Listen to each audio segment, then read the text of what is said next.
Sejam muito bem-vindos ao canal. Afinal, o que somos nós? Vamos assistir agora a segunda parte da entrevista da Cris Breia. E aqui ela fala pra gente sobre quando ouviu uma voz de trovoada, quando viu o passado e o futuro, e quando soube da sua missão na Terra e muito mais. Vamos nessa?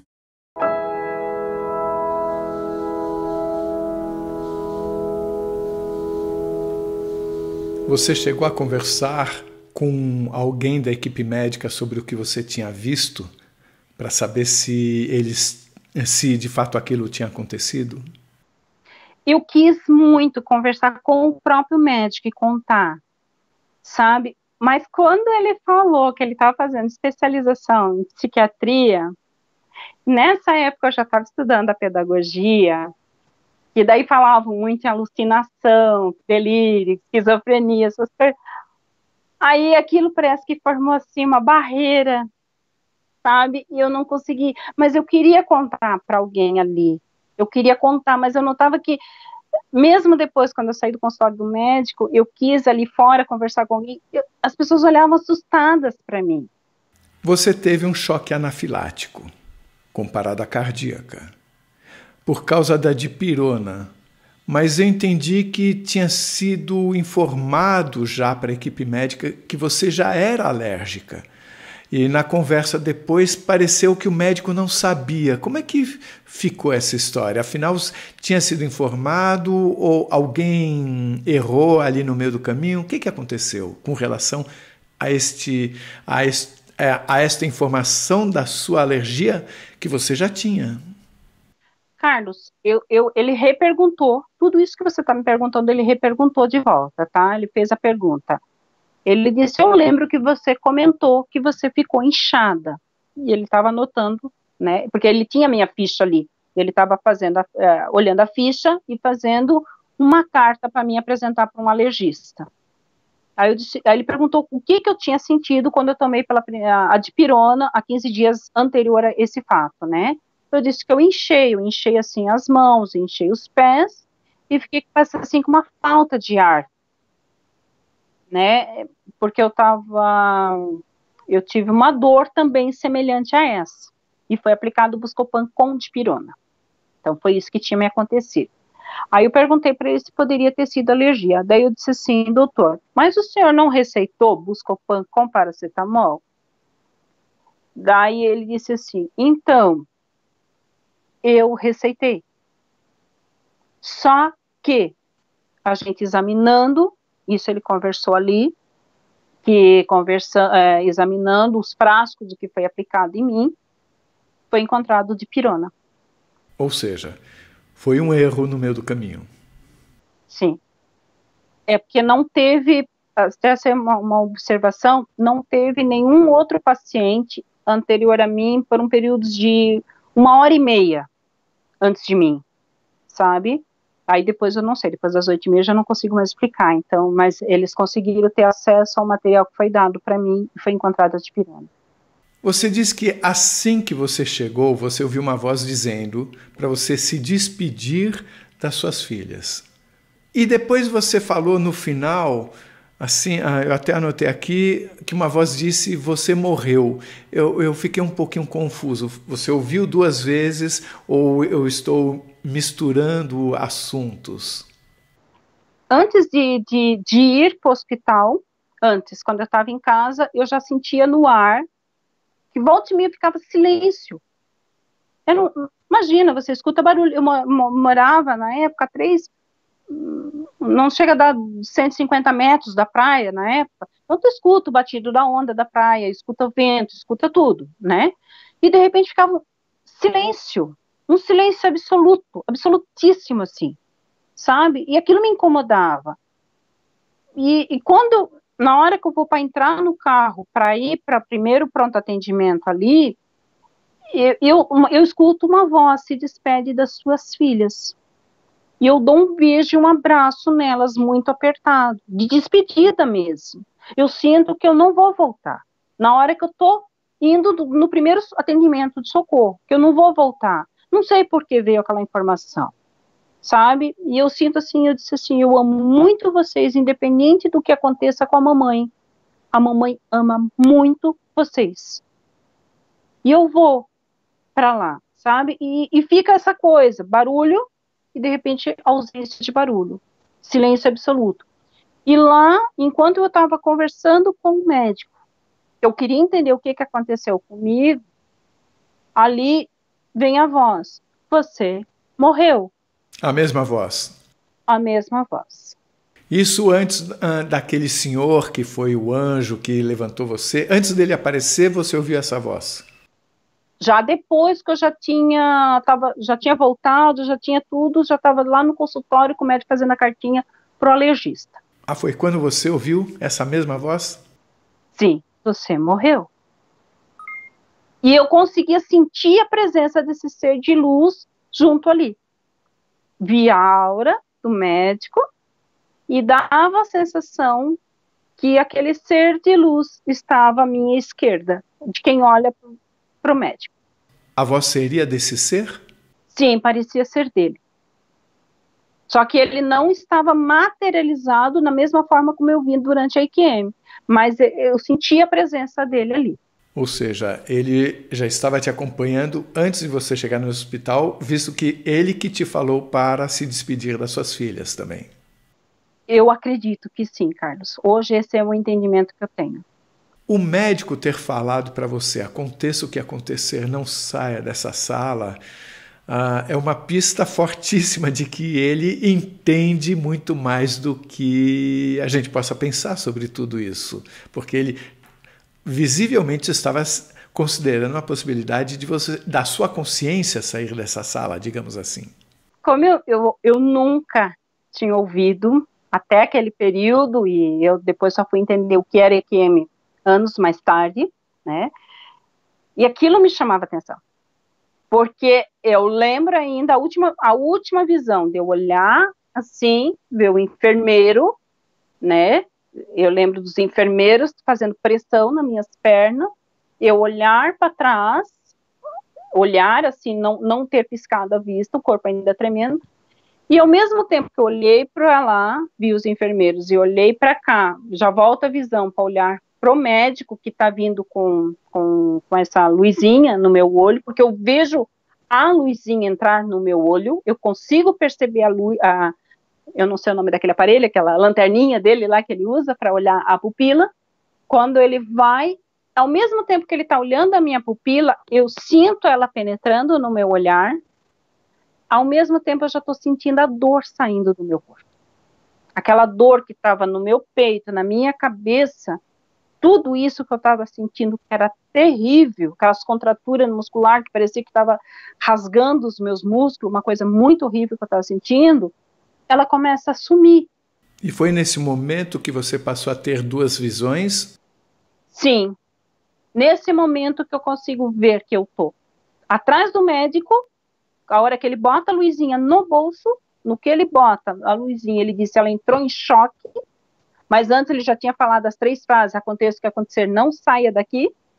No que ele fala isso, ela entrou em choque, e ele vai para medir, para ver se eu tenho pulsação, e eles começam ali a ver o meu coração, eu já tenho a visão aqui atrás dele, né, atrás dele ali a visão, e ao mesmo tempo, eu ainda estou no corpo, só que eu não estou mais sentindo dor, estou dentro do corpo, não estou sentindo dor, e não me lembro de estar piscando. Aí aquele ser de luz colocou você sentada no corpo, pegou por baixo e começou a subir. Eu queria saber, e aquela visão que você tinha por trás do médico, permaneceu mesmo quando você foi subindo? Sim, permaneceu. Aí só quando a luz me envolveu. Envolveu a mim, aquele ser de luz, quando ela assim se fundiu numa só. Porque nós éramos 3, né? A luz do túnel, o ser de luz e eu. E de repente ele se funde. Quando ele se funde tudo num só, ela desaparece e também desaparece já os sons. Eu acho que você falou agora a luz no túnel. É, porque o túnel, o pessoal imagina túnel uma coisa escura, mas ele era claro. Tá? Você sentia que era uma luz que tinha um caminho lá dentro. Sim, mas por causa daquele sentimento, que a hora que eu vou subindo, eu não posso que veio a mensagem, né? Aconteça o que acontecer, não saia da sala. E eu tentava me comunicar com o ser de luz, dizendo que eu não podia sair, porque eu prometi para o médico que eu não iria sair. Nesse momento em que você se fundia com a luz e com aquele ser, você mantinha simultaneamente a sua individualidade? Sim, Carlos. Isso foi uma coisa, assim, eu sabia que eu era eu, sabe? Ali não misturou ele em mim ou outra personalidade, não. Eu era eu, continuava sendo eu. E a luz era o quê? Branca? A mesma tonalidade que era do meu corpo, do corpo daquele ser de luz, era a luz. Eu chamo túnel porque, no caso, formou um círculo, sabe? Mas que cor que era? É um branco, mas não é esse branco que a gente olha da nuvem, não é o branco de uma parede, é um branco, eu chamo branco, mas é como se fosse assim. Olha, eu chamo branco, vamos dizer, fica como branco, mas para poder a pessoa entender que ele é muito mais do que um branco. Quando entra o ser na sala, você fala, você veio. Isso quer dizer que você já o conhecia. Sim, era esse o sentimento que eu tinha, eu te conheço. Era um sentimento que você estranhava ou você tinha lembrança perfeita de que você o conhecia? Eu sei que depois você vai falar sobre outras experiências. Isso tem a ver com experiências anteriores? Na hora ali, Carlos, eu senti assim, que eu conheci, havia duas de mim, assim, vamos tentar traduzir assim. Uma que entendia que eu o conhecia, e ao mesmo tempo aquilo era um cenário novo. Então não houve um reconhecimento facial, até porque você não tinha detalhes do rosto dele, né? Não tenho detalhes do rosto. A voz, sendo dele, também pareceu ser uma voz já conhecida? Sim. Era essa a informação que eu tinha. Como se parte de mim o conhecesse há muito tempo e parte de mim a experiência era recente. Era nova. Teve uma parte que você falou do amor eterno, quando você estava falando daquela luz. Para mim não ficou muito claro. Eu queria perguntar a você, isso é a forma que você define aquela luz, como se fosse um amor incondicional? É isso? Sim, Carlos. Já na hora que está aquele ser, com a sensação que eu tenho que ele está sorrindo para mim, ali eu já me sentia amada.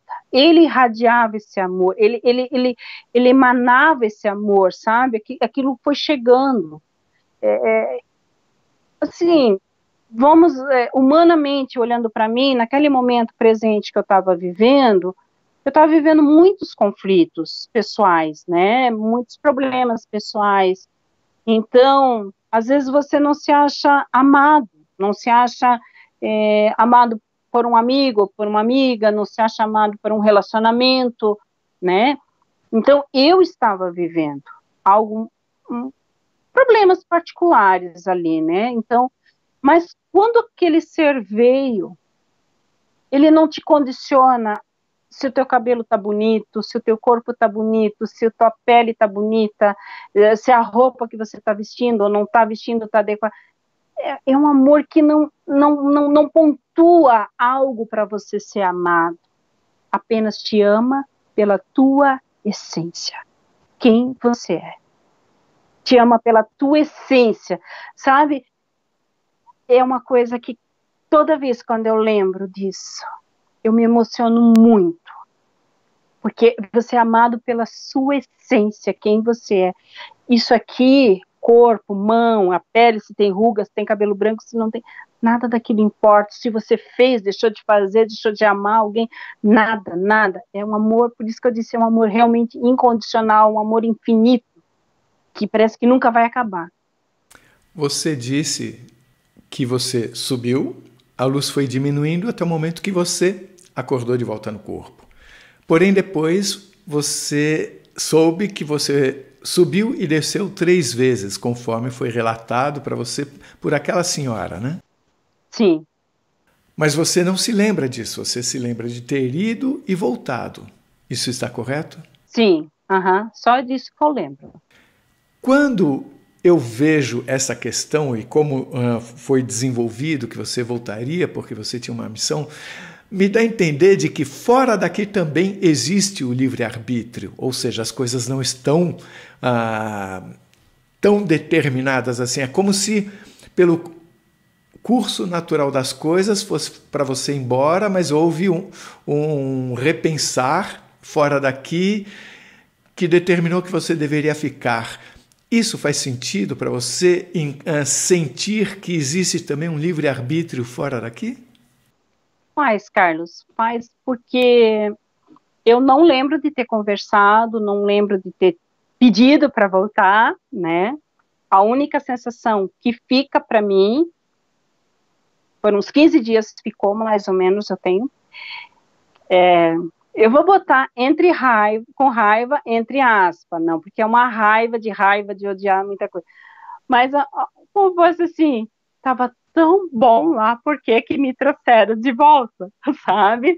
Então, assim, eu não queria ter voltado, ainda que eu tinha minhas filhas me vendo, eu lembro que eu estava assim na rede, olhando para elas, eu amo você, mas aquilo era tão bom que eu não queria ter voltado.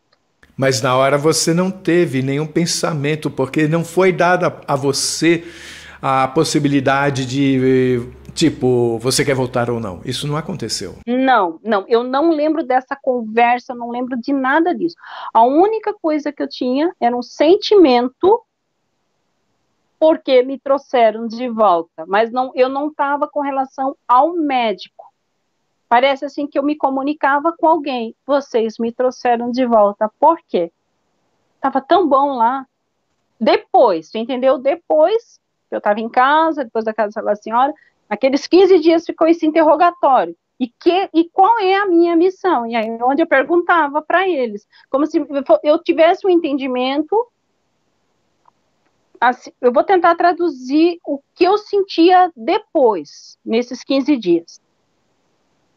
A sensação era que eu não estava só com aquele ser de luz, que eu estive com mais pessoas. E que foi uma decisão como se fosse assim, de um coletivo. Que eu precisava voltar porque eu tinha uma missão. Foi decidido ali, uma reunião, sabe? Parecia que aquele dia realmente era meu último dia, eu estava já me despedindo. Beleza, vou partir. 2007, em janeiro de 2007, estou partindo, estou indo embora para casa. Mas, por algum motivo, foi feita uma reunião e decidido, não, nós vamos dar mais um tempo para ela aqui na Terra, ela vai ter uma nova missão. Como se fosse esse entendimento, sabe? Ó, ela vai ter uma missão. Você não sabe dizer se é uma nova, se é a continuação de uma antiga, isso você não sabe? Não, só sabia que era isso. Mas isso foi durante os 15 dias depois, tá? Durante os 15 dias. Eu saí do hospital, vim para casa, começou essa informação chegar. E começou daí chegar muitas informações, a qual eu nem compreendia porque que eu sabia. Me chamou a atenção que 3 pessoas diferentes falaram de um propósito na sua vida. O médico, o motorista da ambulância e aquela senhora que encontrou você. Sim.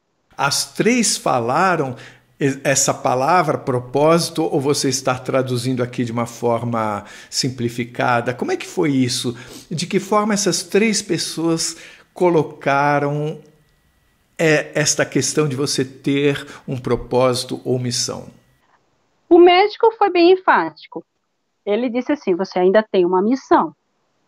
Ou você não cumpriu ela ainda, na totalidade, ou você ganhou uma nova missão para fazer. Essa foi a resposta do médico.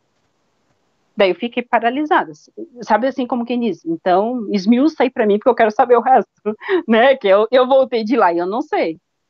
E essa senhorinha, a mesma coisa, ela disse era missão, você tem uma missão ainda na Terra para cumprir.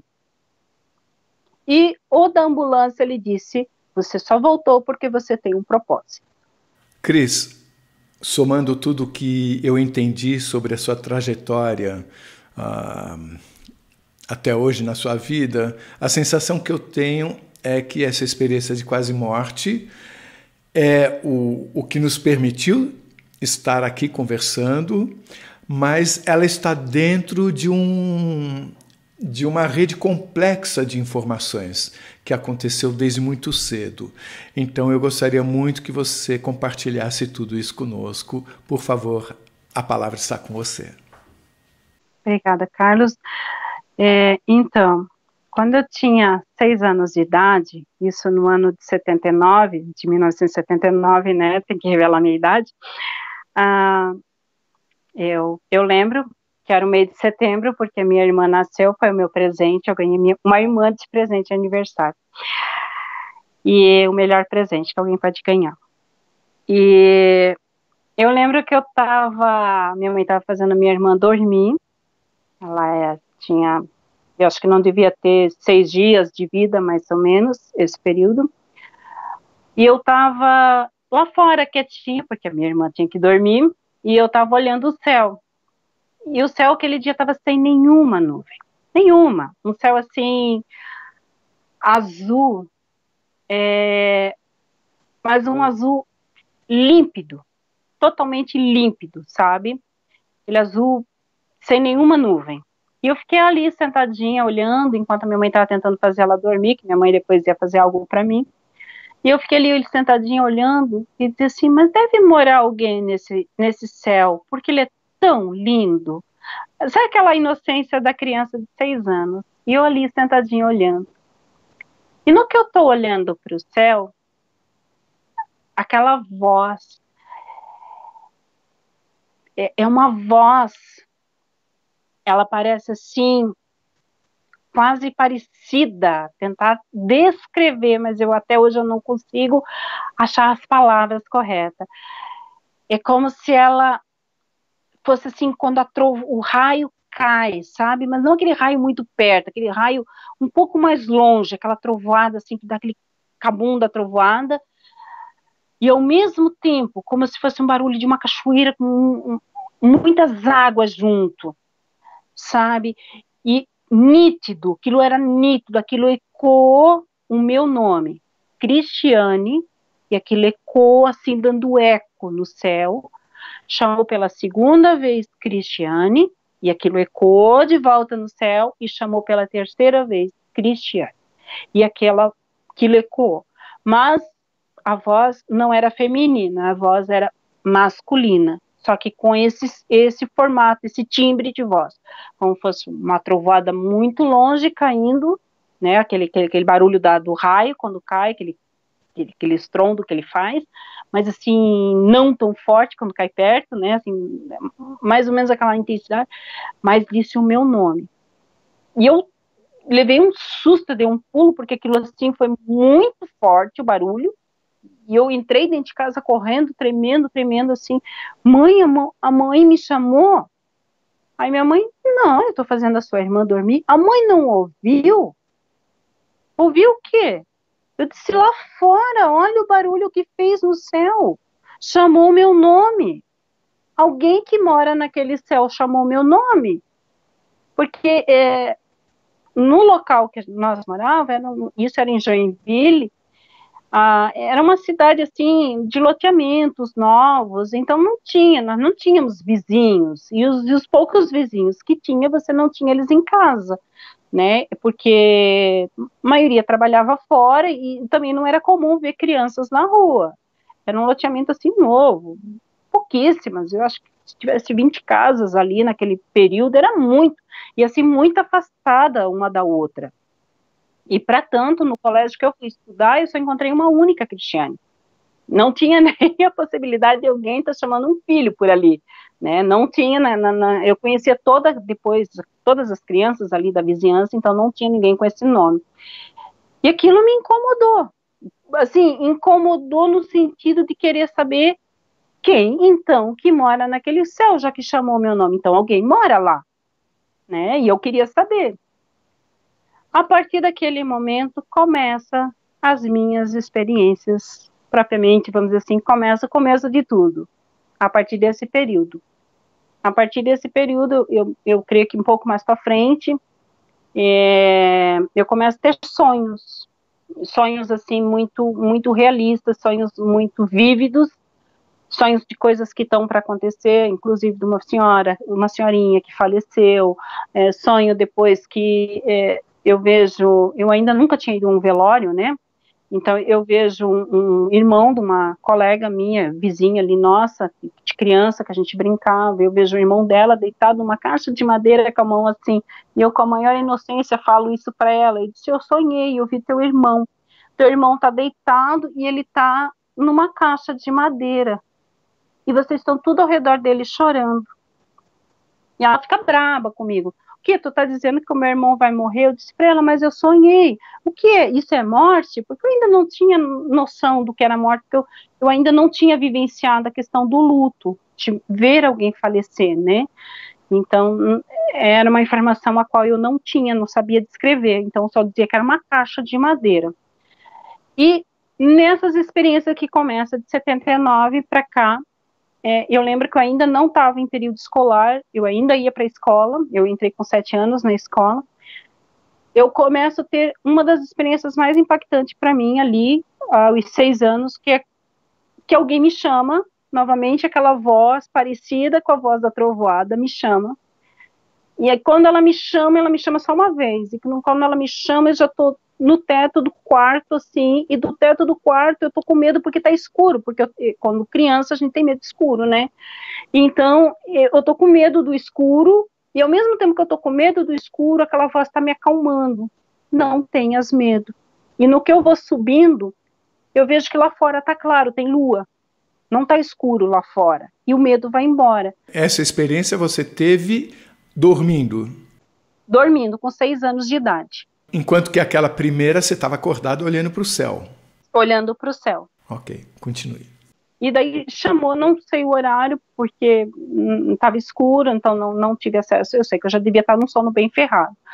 Então, eu sei que aquilo ali sugou assim, e eu fui, eu estava levinha, assim, fui flutuando, fui subindo. E no que eu fui subindo, eu sei que eu fui em direção às estrelas, porque aquilo me chamava a atenção, as estrelas. E quanto mais eu chegava perto delas, eu vi que elas brilhavam. E ao mesmo tempo que eu vi que elas brilhavam, a casa dos meus pais foi ficando pequenininha, pequenininha, assim, até que desapareceu, eu não conseguia ver mais. E ao mesmo tempo eu só via que tinha uma criança, eu vou falar a minha linguagem de criança, era uma bola azul. Eu olhava para baixo e via uma bola azul, mas era uma bola azul que tinha uns detalhes. Então, né, vamos dizer assim, na minha concepção era uma bola azul com alguns detalhes. Não entendia de globo terrestre, não entendia de planeta, não entendia de nada. Aquilo ali para mim era a única informação que eu tinha, que era uma bola. E eu fui. No que eu fui, eu já estava fora do planeta Terra. E ao mesmo tempo que eu já estava fora do planeta Terra, eu já estava dentro de uma nave. Eu chamo nave porque eu não sei outro nome para dar para aquilo ali. Eu vejo que eu estou em pé, na altura de uma criança de 6 para 7 anos, e ela tem um painel assim na minha frente, né? Um painel cheio de comandos, cheio de coisas, botões, e tem uma tela, como se fosse de vidro, mais ou menos, eu creio 60 centímetros por 40, mais ou menos, essa tela. Hoje, com a dimensão mais ou menos que eu entendo, lembrando das minhas mãos, eu creio que ela deveria ter esse tamanho, essa tela. E do meu lado aqui, no lado esquerdo, está um senhor, muito amoroso, e ele disse, oi minha criança, porque eu me assusto a hora que ele chega. Ele disse, não tenha medo, minha criança. Está gostando do passeio? Eu disse, eu estou com medo porque eu passei no escuro. Não, mas você não vai precisar mais ter medo. Não vai ter escuro quando você voltar. Aquela coisa, aquela linguagem bem infantil, né? Bem criança mesmo, porque eu não tinha acesso a essas informações. E daí nisso ele me mostra como funcionava aquela tela. E ele mostra para mim, ele faz com os dedos, e é uma coisa linda de ver e ao mesmo tempo assustadora, porque, né, ele faz assim e aquela tela se expande. E eu vejo os planetas, e daí nisso eu vejo o planeta Terra. Aí eu vejo, daí ele vai esticando, ó, é aqui que você mora, a sua casa fica lá. naquela tela ali, ele está mostrando. Aí, de repente, ele fecha depois com a mão, assim, e aquela tela fica longe. Você quer brincar um pouco? Eu disse, eu quero, eu posso? Pode brincar, minha criança. Ele me chama o tempo todo de carinhoso, minha criança. E daí eu vou lá e começo. E daí eu vejo que tem planeta meio avermelhado, eu vejo que tem um planeta ali azul, daí aquele azul ele dizia para mim que é onde eu morava, e que tem outros planetas, e que tem o Sol. Daí eu vejo assim umas coisas no Sol, que tá tudo, parece estar explodindo, e daí eu disse, mas por que aqui não dói o olho? Né? Eu fico para ele assim, por que aqui eu consigo ver o Sol e não dói o olho? Aí ele só sorri e não me responde. E daí eu começo a brincar com aquilo ali. Aí ele faz um carinho nos meus cabelos aqui atrás. Ele disse assim, minha criança, nunca se esqueça, você é muito amada. E não tenha medo do escuro. E nisso ele disse assim, você quer conhecer mais uma coisa? Eu disse assim, eu gostaria, eu posso conhecer? Pode. Aí ele me mostra o estado de Santa Catarina. Hoje eu sei que é o estado de Santa Catarina por causa do relevo que hoje eu reconheço. Né? Hoje a gente tem acesso a informações de satélite, então você consegue reconhecer o relevo. Ele disse, eu tenho uma novidade, uma surpresa para você, então. E ele vai naquela tela e ele me mostra o estado de Santa Catarina, parte do Rio Grande do Sul, parte do Paraná, que na época eu não tinha acesso à informação. E ele disse, aqui, nesse lugar, morou bichos muito grandes. Ele me fala com essa informação, que foram bichos muito grandes, muito maior do que você, muito maior do que seu pai, do que sua mãe, muito grande mesmo. Olha, eu acho que eles eram maiores até do que a sua casa. Eles moraram aqui. Aí ele me mostra eles caminhando ali, como se aquilo fosse pertencente ao passado, mas ao mesmo tempo fosse presente ali acontecendo. Ele me mostrava naquela tela ali. E ele me mostrava, e ele disse assim, lá perto da cidade onde você mora, também cai neve. Mostrava floquinhos de neve, mostrava que lá naquele tempo daqueles dinossauros, hoje eu sei que são dinossauros, né? Mas ele dizia assim, ali antes não fazia, não, era diferente, olha as árvores que tinha naquela época, olha tal coisa que tinha naquela época e tal, e dava a entender que aquilo não existia mais. Ele conversava comigo, me explicando como se fosse uma aula de biologia, né? É assim, me mostrando os bichos que viveram ali, que não existiam mais, que tinham árvores, e que um dia eu saberia que aquilo não era um sonho. Ele disse, você vai saber que isso não foi um sonho, que você viu, porque vai ter uma reportagem falando de uma cidade que tem fósseis. Nunca se esqueça dessa palavra. Vai ter fósseis. Quando você ouvir falar a palavra fóssil, fóssil é um animal que existiu lá atrás. Hoje ele está em forma de pedra. Aí eu disse assim, mas eu já estou aqui há muito tempo, eu tenho que voltar, meu pai vai brigar comigo, porque eu tenho que voltar para casa. Calma, já vou te levar, o seu pai ainda não acordou. Pode deixar, já vou te trazer. E simplesmente eu tenho a sensação que eu acordei no corpo. Sabe aquela coisa? Acordei. E eu fui correndo contar assim para minha família, aquela coisa. Eu vi dinossauro. Mas era uma informação, assim, vaga para minha família, sabe? Porque, como você viu dinossauro? Nem livro de dinossauro nós temos em casa, nem TV com programação de dinossauro, eu vi que neva, eu vi que tem neve, e eu quero ver a neve, sabe? Daí eu cresci com aquela informação, fui para a escola, tudo, e quando chegou na fase escolar, eu vi os professores explicando e falando de geografia e tal, ali naquela fase escolar, lá que começa a entrar conhecimento do estado de Santa Catarina. Eu perguntei um dia para uma professora se existia dinossauro em Santa Catarina, né? Para tirar aquela dúvida, porque ele disse que eu iria descobrir que aquilo não tinha sido um sonho. Uma informação bem relevante. Naquela tela que ele mostrava, eu lembro que tinha um botão um pouquinho abaixo da tela. E tanto ele ia para trás, a era do dinossauro, e ele ia para frente. E eu via muitas guerras na frente.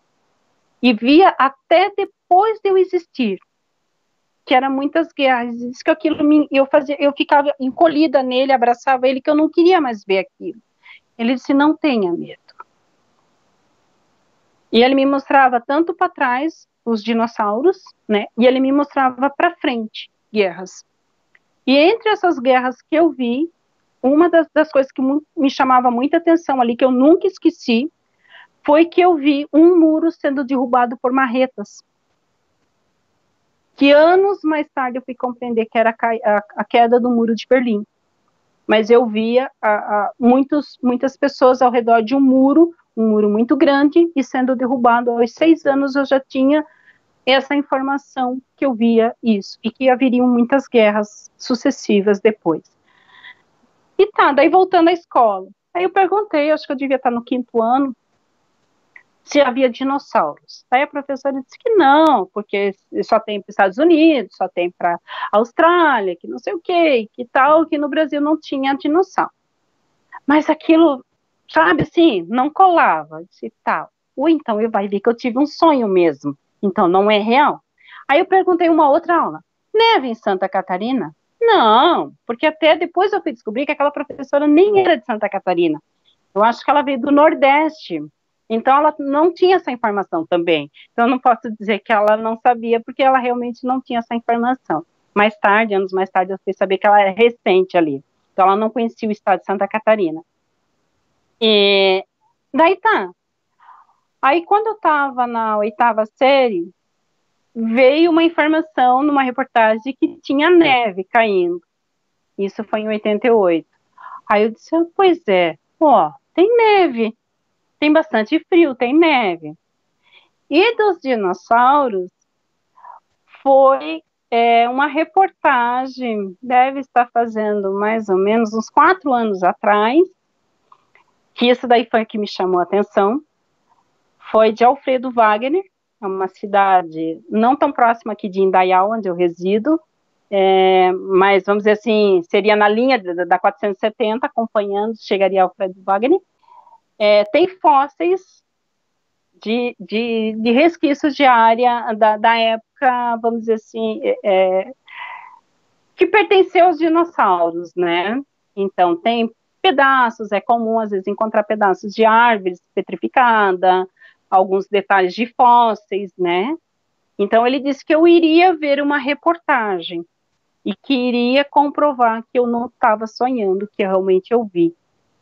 Né? Isso há uns 4 anos atrás eu só fui ter essa informação, e por causa dessa informação que eu busquei mais conteúdo e descobri realmente muita coisa que hoje os cientistas também estão trazendo, que realmente o Brasil teve vários animais pré-históricos, né, dinossauros, alguns ainda estão sendo achados, e essas informações. Quando você saiu do corpo aos 6 anos, você, fora do corpo, você se sentia criança? Sim, criança sim. Eu me sentia criança. Para tanto que a altura minha era na cintura dele, e eu via que os equipamentos, assim, eram mais altos do que eu, então, né? E o mais interessante também, que não estava só eu e ele naquela nave. Eu digo por que era uma nave, porque eu via que tinha um vidro grande na frente. E daquele vidro você via planetas. Você via, assim, muitas coisas lá fora. Né? E para trás eu tinha uma sensação que para trás de mim haviam pessoas trabalhando, fazendo alguma coisa, mas em nenhum momento eu tive curiosidade, porque aquela tela me chamava mais atenção, de olhar para trás quem eram as pessoas que estavam com ele, acompanhando ele ali. Mas eu consegui identificar que era uma nave porque tinha um vidro na frente, assim, né? Esse senhor que você viu, que chamou você de minha criança, é o mesmo que apareceu na EQM? A sensação que eu tenho é... Inclusive pela voz? Não pela voz em si, mas pela manifestação do amor que ele tem. É como se o amor tivesse uma frequência, uma energia, sabe? E eu reconhecesse aquela vibração de amor. E é coincidência ou tanto ele falou quando você estava na nave, você é muito amada, que é exatamente a mesma frase que aquela senhora falou para você também, que você é muito amada? Olha, eu acho que é para reforçar, porque quando criança, um complemento a mais, eu me sentia não me encaixando, né? Eu tinha uma sensação assim que eu não me encaixava. Tinha um pai, tinha uma mãe, tinha irmãos, mas eu não me encaixava. Parecia assim que eu tinha uma saudade de algum lugar. Isso assim, me acompanhou desde a mais tenra idade, até onde eu busco a minha memória, eu tenho saudade. A princípio, eu achei que fosse porque meus pais vieram para Santa Catarina quando eu tinha 1 ano e meio, e fosse saudade da minha avó. Em 82, nós fomos visitar minha avó. 82 não, 83 nós fomos visitar minha avó no Rio de Janeiro. E só que a saudade não passava. Ainda continuava. Então não era da minha avó, não era daquele local. Era sempre uma saudade de um local, sabe, que eu sentia. Aquela voz que você disse que era uma voz de trovoada ou voz de trovão, mas você falou também de cachoeira. Como se tivesse... Tenta imaginar uma voz de trovão, que dá a voz, quando fala o teu nome, é como se fosse o timbre de uma trovoada, mas uma trovoada, não sei calcular a distância, que ela tem um timbre, né? Quanto mais perto de você o raio cai, ela tem um timbre mais agudo. Assim, fosse mais grave, assim, aquele timbre mais grave, e ao mesmo tempo que ela tem aquele timbre grave, ela tem junto, como se fosse barulho de muitas águas. Junto, sabe? É junto. Eu não sei discernir se é a voz muito grave e junto tem um barulho de água junto, sabe? Como se fosse assim, igual como nós estamos conversando e de repente eu tô com uma torneira ligada perto de mim e tá vindo a minha voz e o som de barulho de água, sabe? Então é isso que até hoje eu nunca consegui compreender, só sei que era uma voz, um timbre grave, como se fosse uma trovoada, assim, mais distante, grave, e ao junto tinha um barulho de muitas águas, como se fosse aqueles barulhos assim. Eu já tive a oportunidade de ouvir uma cachoeira caindo, né? Eu já tive perto, então eu digo assim, aquele barulho que a água faz quando ela está batendo no plano ali na água, sabe? Aquele barulho lá embaixo na cachoeira, ali quando ela está caindo, aquele turbilhão assim de água, aquele eco aquele barulho ali, como se fosse barulho de muitas águas. Você chegou a ver o exterior da nave? Não, só o interior. Eu lembro que tinha um painel na frente, essa tela que eu falei para você em cima do painel, que eu tinha que ficar bem na pontinha dos pés para conseguir visualizar ela, e acima do painel tinha esse vidro, talvez com a minha altura de criança, eu diria que deveria ter uns 2,5, o painel de vidro, aquele vidro todo externo ali. E através desse vidro você via a Terra ou ela estava pequena demais para ser vista? Muito pequenininha, muito. Ela parecia assim uma azeitona. Agora, falando sobre o botão que deslizava, que mostrava tanto os dinossauros quanto as guerras. Ele quis te mostrar os dinossauros. Como é que você viu as guerras? Ele deslizou para frente o botão também? Nessa hora, que eu estava tão maravilhada, vendo aquilo ali, eu fui e me debrucei para ver mais. E no que eu me debrucei, sem querer, eu bati no botão. E aquele botão avançou, e aquela tela que estava mostrando os dinossauros começou a mostrar guerras. E eu fiquei com medo, que eu não queria mais ver aquilo ali, porque assim, não é em si só a cena da guerra, eram os detalhes da guerra, como as pessoas morriam, a crueldade como as pessoas eram mortas. Então era uma cena assim muito, muito chocante para mim, enquanto criança aos 6 anos. Né? Assim, até hoje, para mim, adulto, ainda é chocante essas imagens. Então, eram assim, situações muito tristes mesmo do que eu estava vendo. E daí eu me virei e grudei, que eu não queria ver aquilo ali. E ele fez o quê? Aí ele me mostrou, como se ele acelerasse, ele tivesse controle sobre aquilo ali, ele me mostrou aquele muro, homens, mulheres batendo com marreta, martelo, batendo e derrubando o muro. Ele disse assim, isso aqui será no seu tempo. Mas virão outras guerras, que virão também no seu tempo e depois do seu tempo. Mas eu não vou lhe mostrar. sabe? Daí ele reduziu o botão e deixou como se fosse o tempo presente. Então ele deu a entender que mesmo daqui a 50, 100 anos, teremos outras coisas desse tipo, é isso? Sim, era como se fosse algo muito mais além, vamos dizer assim, de um tempo que eu passaria, sabe? Porque daí já era eu via prédios, assim, foi me mostrado muito rápido, ele não deixou eu ver a parte de sangue, da violência, sabe? Ele só me mostrou alguns detalhes ali do que iriam acontecer, mas assim, o que época seria, para mim entender que épocas seriam. E eu via que as pessoas tinham na casa delas, né? Eu conseguia ver esse detalhe. Gente, para mim, quando criança, era uma caixa que tinha um vidro, semelhante à TV. Hoje, eu entendo que era computadores, mas na época eu dizia que era uma caixa que tinha um vidro, parecido com TV, mas não era uma TV. Aí, e elas iam ficando fininhas, e eu vi tudo ali ele mostrou para mim que isso seria no meu tempo, que eu iria acompanhar essa transformação tecnológica, que elas iriam ficar fininhas. E ainda depois dessa tecnologia, viria a tecnologia de hologramas. Sabe? Que essa seria uma outra tecnologia, e viriam outras tecnologias depois dessa. Que daí eu não sei o nome que se dá para essas outras tecnologias.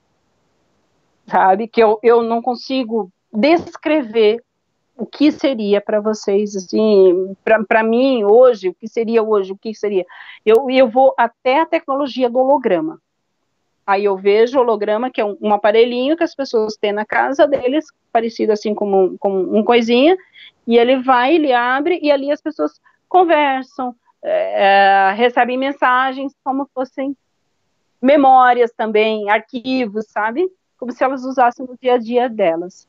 Nós já conversamos anteriormente, eu sei o que você vai contar mais para frente, mas eu quero colocar uma pergunta. Muitas pessoas falam que o planeta Terra está numa fase de transição, coisas assim, e o nosso papel aqui é registrar as informações e que cada um tire a sua conclusão. Nós estamos compartilhando. Nesse sentido, eu queria perguntar a você o seguinte: quando você fala que você viu conflitos agora e depois mesmo, num futuro não tão próximo, isso significa alguma mudança no nosso entendimento, no possível entendimento de que esse planeta estaria passando de um estágio para outro? Porque se continuam esses conflitos, a sensação que dá é que essa transição é longa, ou é outra compreensão que eu devo ter? Quando eu estava vendo, Carlos, ali, aquelas informações, eu vi que quando ele me abraçou e ele estava com a mão esquerda mexendo o botão, ele disse, mas isso não vai ser para sempre. Sabe? Ele me mostrou que aquilo não era para sempre a guerra. Que a guerra não seria para sempre. Que haveriam guerras depois que eu me fosse. Mas as guerras não seriam para sempre. Iriam haver um tempo que não iria mais existir as guerras. Se é daqui a 100 anos depois de mim, se vai ser daqui a 1000 anos depois de mim, ou se vai ser daqui a 2 anos depois de mim, eu não sei essa informação, mas ele me mostrava que iria avançar as tecnologias, como as pessoas iriam se comunicar. Desde o celular, aos 6 anos já tive acesso a essa informação, mas que me confortou, enquanto criança, com as cenas tenebrosas que eu vi de uma guerra, que é os bastidores de uma guerra, foi que ele me disse que aquilo não seria para sempre. Então, isso é uma coisa essa informação que eu carrego, que dá uma certeza, assim, que isso vai acabar, vai ter um fim.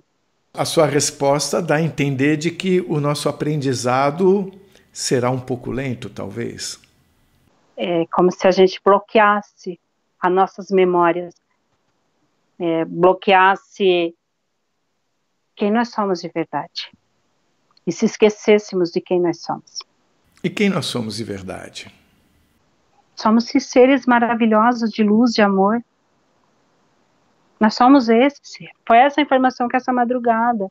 Era isso que é a minha missão. É falar que nós somos esses seres lindos. Que você viu lá na sua IQM. Olha quem você é.